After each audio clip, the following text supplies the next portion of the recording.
जय हिंद। स्वागत है आप सभी को इस वीडियो में, जिसमें आज हम उत्तल दर्पण में 1/v + 1/u = 1/f को सत्यापित करना सीखेंगे। यह प्रश्न इस प्रकार भी पूछा जा सकता है कि उत्तल दर्पण में दर्पण सूत्र सत्यापित करें।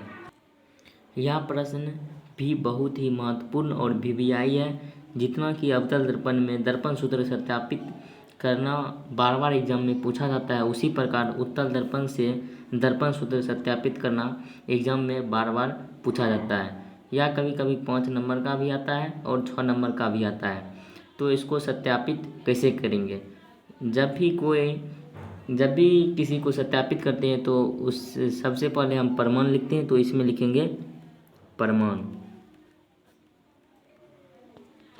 मान लेते हैं कि यह एक उत्तल दर्पण है, ये उत्तल दर्पण है और इसका नाम x और y दे दिए हैं और इसका ये ध्रुव है।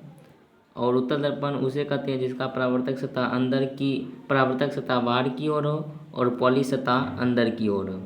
तो ये एक उत्तल दर्पण है और इसको मान लेते हैं अनंत और ध्रुव के बीच ए भी एक वस्तु रखा हुआ है। सबसे पहले हम उत्तल दर्पण से एक किरण बिंदु P पर भेजेंगे, जो पुनः जितना कोण बनाकर आएगी उतना ही कोण बनाकर परावर्तन हो जाएगी। तो कोण जितना I बनाएगा उतना ही कोण R होगा। इसलिए परावर्तन के नियम से हम कह सकते हैं कि कोण I और कोण R बराबर होगा। तो A से पहले P पर किरण भेजते हैं। तो यहाँ पर A से AP एक किरण भेज दिए हैं, जो परावर्तन के पश्चात P बिंदु से परावर्तित हो जाती है। और ये जो कोण बना है इसको कोण I कहते हैं और ये जो कोण बना है इसको R कहते हैं। और ये दर्पण का ये फोकस बिंदु और ये वक्रता केंद्र है। और दूसरा किरण A से वक्रता केंद्र की ओर भेजते हैं। तो यहाँ पर A से एक वक्रता केंद्र की ओर एक किरण भेजें, जो पुनः परावर्तन के पश्चात उसी पथ पर वापस लौट जाती है। तो ये उसी पथ पर वापस लौट गई है। तो यहाँ पर AP और AC दोनों किरण कहीं नहीं प्रतिच्छेद की है, अर्थात ये वास्तव में प्रतिच्छेद नहीं किया। तो इसे इधर मिलाते तो यहाँ पर ये प्रतिच्छेद करती है। तो इसका प्रतिबिंब A' B' यहाँ पर काल्पनिक रूप से, क्योंकि ज़बरदस्ती मिलाएं तो काल्पनिक रूप से A B वस्तु का प्रतिबिंब A' बना है, जो कि ध्रुव और F के बीच है। क्योंकि ये ज़बरदस्ती मिला है, ये काल्पनिक है और ये दर्पण से कहाँ बना है? दर्पण के पीछे बना है, इसलिए सीधा भी है। A का प्रतिबिंब A', B का प्रतिबिंब B'।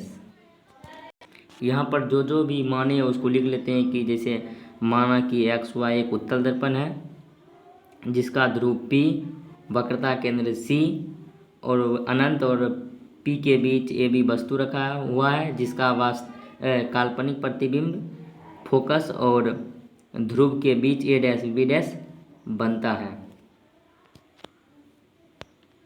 तो यहाँ पर लिख दिए हैं कि माना कि XY एक उत्तल दर्पण है। तो यहाँ पर X और Y को उत्तल दर्पण माने हैं, जिसका बिंदु P ध्रुव, तो यहाँ पर बिंदु P को क्या माने? ध्रुव, और C को वक्रता केंद्र, F को फोकस दूरी है। अनंत तथा ध्रुव के बीच, जो ये अनंत है और ये ध्रुव है, ध्रुव के बीच AB एक वस्तु रखी है। यहाँ पर AB एक वस्तु रखी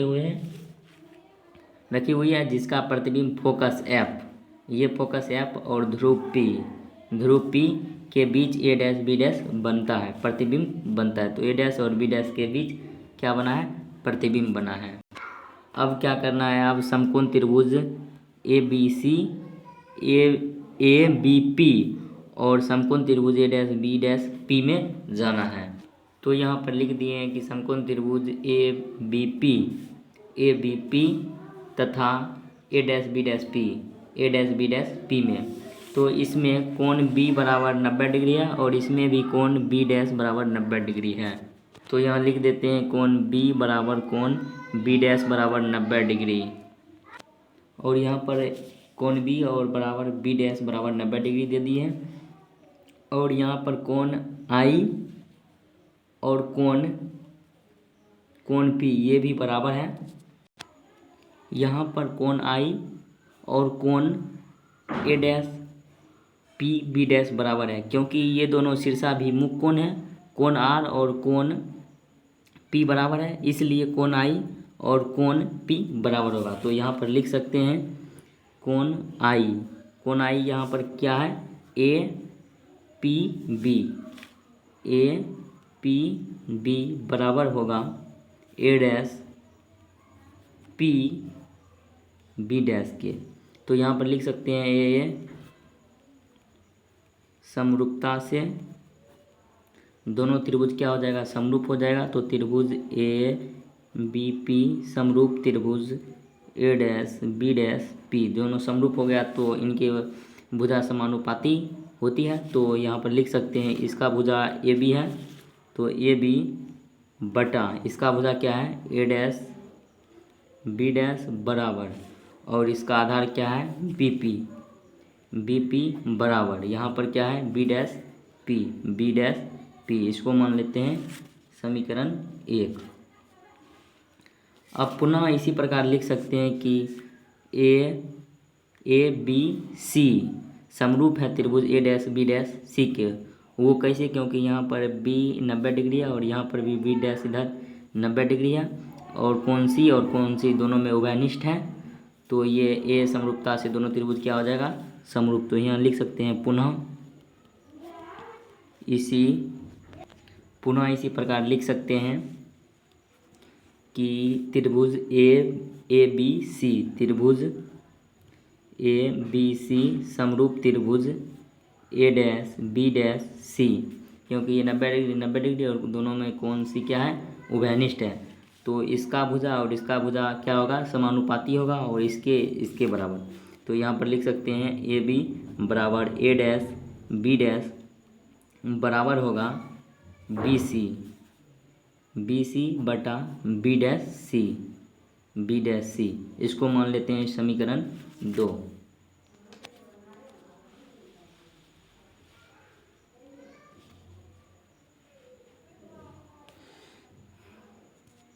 अब यहाँ पर समीकरण 1 और 2 को देखेंगे। समीकरण 1 व 2 से दोनों का क्या है, LHS बराबर है, तो RHS भी क्या हो जाएगा, बराबर। ये हो जाएगा BP बटा बी डैश पी बराबर BC बटा बी डैश सी। इसका RHS और इसका RHS क्या दोनों क्या हो जाएगा, बराबर हो जाएगा। अब यहाँ पर देखना है कि BP क्या है। तो यहाँ पर BP, तो यहाँ पर लिख लेते हैं BP B और P, यानी P से B तक जाएंगे तो ये क्या हुआ, वस्तु दूरी है। तो ये क्या है, वस्तु दूरी हमेशा क्या होता है, ऋणात्मक होता है। तो ये हो गया माइनस U। उसके बाद बी डैश पी ये क्या है, प्रतिबिंब दूरी है। बी डैश पी ये प्रतिबिंब दूरी, और ये इसे किससे सूचित करते हैं, भी से। और यहाँ पर भी प्लस होगा या माइनस, तो यहाँ पर प्लस होगा, क्योंकि आपतित किरण की दिशा में मापी गई दूरियाँ धनात्मक होती है। तो ये आपतित किरण है, और इधर माप रहे हैं दूरियाँ, इधर माप रहे हैं, तो धनात्मक होगा। तो ये क्या हो जाएगा, धनात्मक। और यहाँ पर बी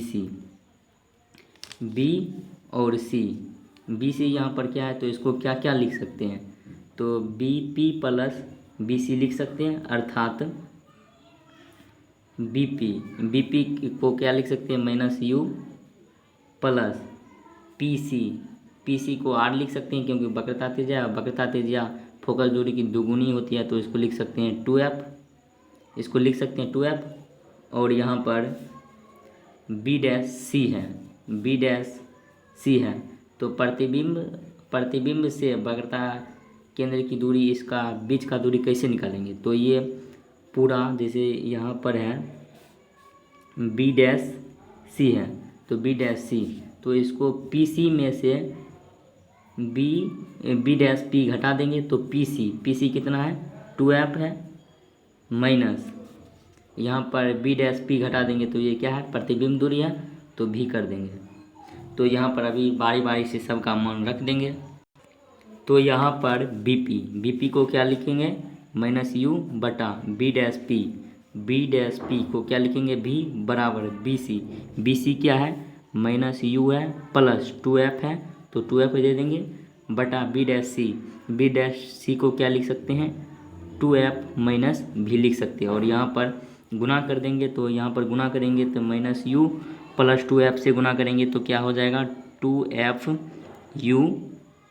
2fu, यहाँ पर माइनस है तो माइनस लगा देंगे और माइनस गुना माइनस करेंगे तो क्या हो जाएगा, प्लस u भी बराबर, यहाँ पर माइनस और प्लस और माइनस से गुना होगा तो क्या होगा, माइनस u भी हो जाएगा। और यहाँ पर प्लस प्लस गुना होगा तो प्लस और प्लस 2f भी हो जाएगा। अब यहाँ पर ये माइनस है तो इधर लेकर चले आएंगे तो ये हो जाएगा u भी, और इधर माइनस है इधर आएंगे तो ये प्लस होगा तो ये हो जाएगा u भी बराबर 2f प्लस ये माइनस में इधर आएगा तो 2f हो जाएगा। अब यहाँ पर क्या करना है, तो इसको जोड़ेंगे तो क्या हो जाएगा, 2u भी हो जाएगा, इसमें से 2 कॉमन निकाल लेना है तो ये हो जाएगा f भी प्लस f हो जाएगा। तो यहाँ पर 2 काट देंगे तो यहाँ पर हो जाएगा u भी बराबर f भी प्लस f। तो यहाँ पर दोनों साइड किससे भाग दे देंगे, दोनों तरफ u भी f से भाग कर देंगे तो ये क्या हो जाएगा, तो इसको भाग कर देंगे तो ये हो जाएगा u भी बटा u भी f बराबर f भी। तो इसको अलग अलग भाग कर देंगे तो ये हो जाएगा u भी f प्लस f को लिख सकते हैं u भी f। तो दोनों तरफ भाग दे दिए, यहाँ पर u भी कट गया, यहाँ पर f भी और f भी कट गया तो यहाँ पर f और f कट गया तो यहाँ पर क्या बचा, 1/f बराबर 1/u प्लस 1/v। तो इसको लिख सकते हैं 1/v plus 1/u equal to 1/f। तो इसको इस प्रकार हम सिद्ध कर सकते हैं। तो यही हुआ दर्पण सूत्र, तो इसको लिख सकते हैं प्रूव्ड। अवतल दर्पण और उत्तल दर्पण में दर्पण सूत्र को कम से कम आप लोग 2 बार ज़रूर प्रैक्टिस करें, जिससे आपका हैबिट बन सके और एग्ज़ाम में आप अच्छा करेंगे, क्योंकि यह प्रश्न बहुत बार पूछा भी गया और पूछने का संभावना भी अधिक होता है, क्योंकि ये लॉन्ग क्वेश्चन होता है। तो उम्मीद करते हैं कि आप लोग समझ गए होंगे। Thank you for watching this video.